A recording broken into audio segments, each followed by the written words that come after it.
इतिहास में पढ़ाया जाता है कि लुटेरे शहाबुद्दीन मोहम्मद गौरी से पृथ्वीराज चौहान हार गए थे, लेकिन यह एक अधूरा सत्य है। आओ जानते हैं वीर सम्राट पृथ्वीराज चौहान और मोहम्मद गौरी के युद्ध की स्टोरी लाइन का। प्रथम युद्ध हमारे इतिहास में यह पढ़ाया जाता है कि मोहम्मद गौरी ने चौहान वंश के सम्राट पृथ्वीराज चौहान को तराइन के दूसरे युद्ध में हरा दिया था, लेकिन यह नहीं पढ़ाया जाता है कि पहली लड़ाई में क्या हुआ।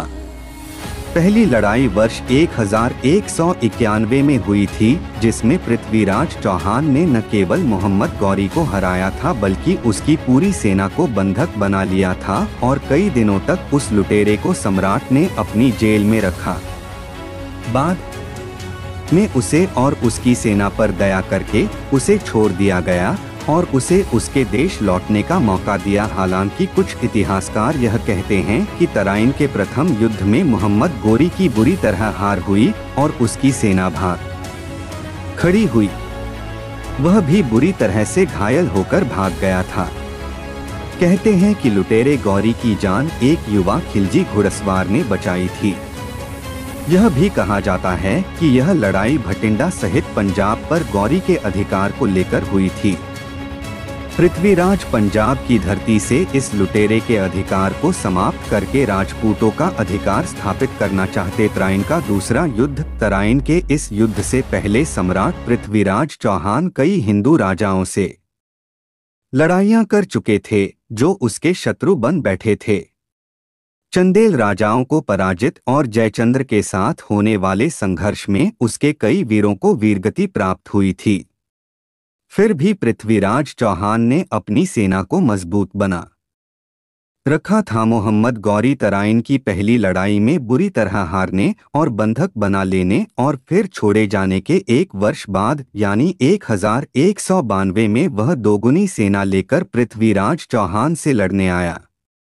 हालांकि तब भी पृथ्वीराज चौहान को वह हरा नहीं सकता था, लेकिन इस दूसरे युद्ध में उसे कन्नौज के गद्दार राजा जयचंद का साथ मिला। जयचंद ने दिल्ली की सत्ता को हथियाने के लालच में एक क्रूर और धोखेबाज लुटेरे से हाथ मिला लिया।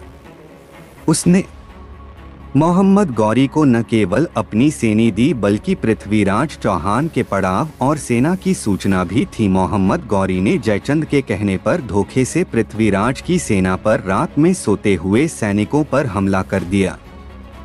युद्ध में खूब रक्तपात बहा और अंततः धोखे से उसने यह जीत हासिल कर ली। लेकिन पृथ्वीराज चौहान पर जीत हासिल करने के बाद मोहम्मद गौरी ने जयचंद को भी मार दिया। बाद में गौरी ने अजमेर पर चढ़ाई कर दी और वहां के कई मंदिरों को तोड़ दिया और खूब लूटपाट मचाई। कैसे वीरगति मिली सम्राट पृथ्वीराज चौहान को? पृथ्वीराज चौहान का निधन कैसे हुआ यह अज्ञात है। कहते हैं कि कुछ समय तक पृथ्वीराज को एक जागीरदार के रूप में राज करने दिया गया। बाद में एक षड्यंत्र के अपराध में पृथ्वीराज को मार डाला गया। कुछ का मत है कि उन्हें बंदी बनाकर गजनी ले जाया गया था और वहां उन पर बहुत अत्याचार किया गया। उनकी आंखें फोड़ दी गई। उसके बाद उनकी मृत्यु हो गई। यह भी किंवदंती है कि पृथ्वीराज का दरबारी कवि और सखा चंदबरदाई भी गजनी गए थे। वहां उन्होंने अपने बुद्धि कौशल से पृथ्वीराज चौहान द्वारा मोहम्मद गौरी का सहार कराकर उससे बदला ले लिया था। फिर मोहम्मद गौरी के सैनिकों ने उन सभी को मार डाला। पृथ्वीराज चौहान और मोहम्मद गौरी के बीच संघर्ष। यह सच है कि पृथ्वीराज चौहान यदि गजनी के मोहम्मद गौरी की जान नहीं बख्शते और गौरी के लिए कन्नौज नरेश जयचंद पलक पावड़े न बिछाता तो शायद भारतीय उपमहाद्वीप का इतिहास कुछ और होता। न गौरी यहाँ पैर जमा पाता, न मुस्लिम राज की नींव पड़ती।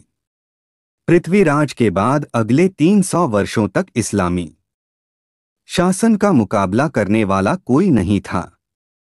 सद्गुणों के अतिरेक और अपनों से ही लड़ने के लिए विदेशी आक्रांताओं का साथ देने की ऐतिहासिक भूलों ने कोई 1000 साल तक गुलामी के दंश झेलने के लिए हमें विवश कर दिया। क्यों भारत का स्वर्णिम दौर था गुप्त काल। यह भी सुने या पढ़े, वह किला जिसे हर किसी ने जीतना चाहा। History of Chola dynasty, Chola वंश ने कैसे बनाया भारत को सोने की चिड़िया। भारत में अक्सर कहानियों में ही इतिहास खोजना पड़ता है, इसलिए पृथ्वीराज की कहानी के लिए स्वदेशी अर्ध पौराणिक साहित्य, जैन और मुस्लिम स्रोतों पर ही अधिक निर्भर रहना पड़ता है। इसी क्रम में जयानक का पृथ्वीराज विजय, जैन विद्वान मेरुतुंग का प्रबंध चिंतामणि, पृथ्वीराज के दोस्त और राजकवि चंद बरदाई का पृथ्वीराज रासो, जैन मुनि नयन चंद्र सूरी का हम्मीर काव्य जैसे स्वदेशी साहित्य स्रोत हैं। इसी तरह इस्लामी स्रोतों में हसन निजामी का ताजुल मासिर, यूफी का तबकाते नासिरी और फरिश्ता का तारीखे फरिश्ता जैसे फारसी ग्रंथ हैं। पृथ्वीराज के शासन के शिलालेख बहुत कम मिलते हैं। ऐसा कहीं उल्लेख नहीं कि पृथ्वीराज ने खुद शिलालेख लगवाए हों। स्वदेशी स्रोतों में कहा गया है कि पृथ्वीराज चौहान ने 1186 से 1191 के दौरान मोहम्मद कौरी को कई बार पराजित किया। कितनी बार, तो हम्मीर महाकाव्य के अनुसार 7 बार, पृथ्वीराज प्रबंध के अनुसार 8 बार, पृथ्वीराज रासों में लिखा है कि 21 बार और प्रबंध चिंतामणि के मुताबिक 23 बार। वहीं मुस्लिम स्रोत केवल 2 लड़ाइयों का जिक्र करते हैं, तराइन का पहला युद्ध और तराइन का दूसरा युद्ध। तराइन इलाका दिल्ली से कोई 110 किलोमीटर दूर वर्तमान हरियाणा राज्य में पड़ता है। तराइन के किले के नीचे वाले मैदान में यह युद्ध हुआ। 1191 में हुए तराइन के पहले युद्ध में कौरी को डोट हार मिली। कहते हैं कि एक सिपाही ने अधमरी हालत में उसे घोड़े पर चढ़ाया और युद्ध के मैदान से भाग निकला। कौरी की सेना भी भागने लगी, लेकिन पृथ्वीराज ने भागती सेना का पीछा नहीं किया। यही उसकी ऐतिहासिक भूल बताई जाती है। इसके 1 साल बाद कौरी भारी फौज लेकर फिर आया। साल 1192 में हुए तराइन के इस दूसरे युद्ध में पृथ्वीराज हार गया। चंद बरदाई ने अपने वीर रस के बृहद महाकाव्य पृथ्वीराज रासों में इस युद्ध का वर्णन किया है। संदर्भ संयोगिता प्रसंग का है। पृथ्वीराज इतने विलासमग्न हो गए कि 6 माह तक संयोगिता के आवास से बाहर ही नहीं निकला। तब तक कौरी की सेना आगे बढ़ रही थी। राजगुरु चिंतामग्न थे। वह चंद बरदाई के साथ संयोगिता के आवास पर पहुंचे और दासी के हाथों संदेश पत्र भेजा। कोरी रत तु धरा तु गोरी अनुरक्त, यानी हमलावर कौरी आपकी धरती पर आ चुका है और आप प्रणय विलास में ही उलझे हुए हैं। संदेश पढ़ते ही पृथ्वीराज की विलास निद्रा भंग हुई और वह युद्ध के लिए निकल पड़े। इससे एक बात साफ है कि साल भर के भीतर ही कौरी आएगा, इसकी किसी ने कल्पना नहीं की थी और इसलिए युद्ध की कोई तैयारी नहीं थी। 1191 से लेकर 1192 तक 3 युद्धों का पृथ्वीराज को सामना करना पड़ा। तराइन के प्रथम युद्ध का जिक्र किया ही है। उसके कुछ माह बाद ही संयोगिता का स्वयंवर हुआ। संयोगिता कन्नौज नरेश जयचंद की कन्या थी। पृथ्वीराज जयचंद की दुश्मनी और संयोगिता के हरण की यह अलग ही कहानी है, लेकिन इसका परिणाम यह है कि कुछ ही महीनों में पृथ्वीराज और जयचंद का युद्ध हुआ। पृथ्वीराज के कई शूर योद्धा मारे गए। थोड़े समय में लगातार 2 युद्धों से पृथ्वीराज की सेना में वीर योद्धाओं की कमी हो गई थी। यही नहीं, जयचंद और अन्य हिंदू राजाओं ने पृथ्वीराज से कन्नी काट ली। हिंदू राजाओं की पृथ्वीराज से विमुखता की पृष्ठभूमि जान लेना जरूरी है। पृथ्वीराज चौहान राजा सोमेश्वर और महारानी कर्पूरी देवी के पुत्र थे। उनके पिता का सन 1177 में निधन हुआ। तब पृथ्वीराज की उम्र थी केवल 11 साल और राजा बन गए। उनकी माता ने प्रशासन संभाला। इसके 3 वर्ष बाद से पृथ्वीराज ने खुद प्रशासन संभालना शुरू किया। कई राजा अब उनके राज्य को हथियाने के मंसूबे करने लगे। इसी चक्कर में नागार्जुन, भगनाग, चंदेल, चालुक्य राजघरानों से उनकी ठन गई। संयोगिता प्रसन्न से जयचंद से भी उनकी दुश्मनी हो गई। इन आपसी संघर्षों में जीत पृथ्वीराज की हुई। इससे अन्य राजा अपमानित महसूस करने लगे। शायद इसी कारण कौरी के साथ युद्ध में उत्तर के किसी राजा ने पृथ्वीराज का साथ नहीं दिया। चंद बरदाई के महाकाव्य पृथ्वीराज रासों में इस युद्ध पृथ्वीराज के पकड़े जाने, उन्हें गजनी ले जाए जाने, प्रताड़ित करने और शब्दभेदी तीर से सुल्तान को मार डालने और बाद में पृथ्वीराज और चंद बरदाई दोनों की आत्महत्याओं का रोंगटे खड़े कर देने वाला वर्णन है।